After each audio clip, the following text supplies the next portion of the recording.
台基大南部中心今仔日正式启用，行政院长陈建仁、文化部长苏德，各学术界、艺文界的人拢来到闹热。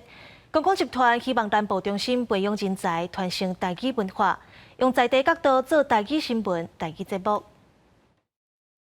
一缸的活水倒入来，就咱台基生命会当对头流到尾，对南部。倒水仪式代表公司台基台南部中心注入活水。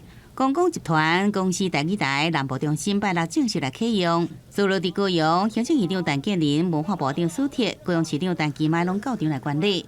在地影视人才有机会，伫咧咱南台湾伫做工作。在地文化，因为南部中心的伫遮的成立，一步一步会使咱变做咱活水。甲南部遮过去的代志，南部人所伫即个倒数顶头所做的代志，好好甲记录起来。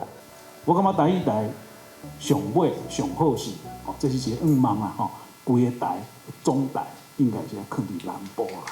台基台南部中心伫市府甲中央协助之下，除了上线员工的总督小剧场、增加点影屏，也规划市图文创会馆的办公空间、电视数位点影屏甲新闻屏。陈建仁也期待台基台节目属有中南部特色的节目甲戏剧。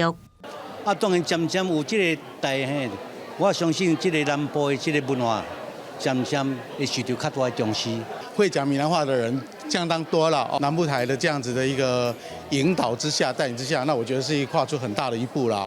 台基台表示，除了摄影屏开放参观申请，也规划屏内活动的节目，邀请观众录影，并且甲学校合作提供实习的机会，培养在地影视人才，一步一步平衡科技发展，争取中南部上大影视基地。记者综合报道。